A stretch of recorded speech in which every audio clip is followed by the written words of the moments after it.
This looks like an ordinary ship. Then it reached down and climbed out of the water.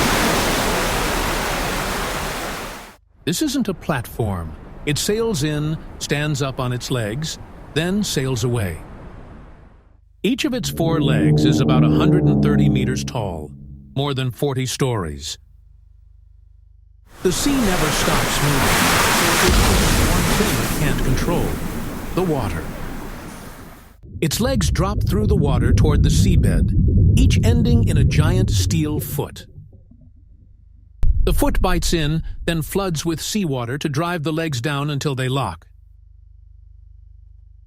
Now locked to the seabed, giant gears grip the legs and haul the whole hull upward.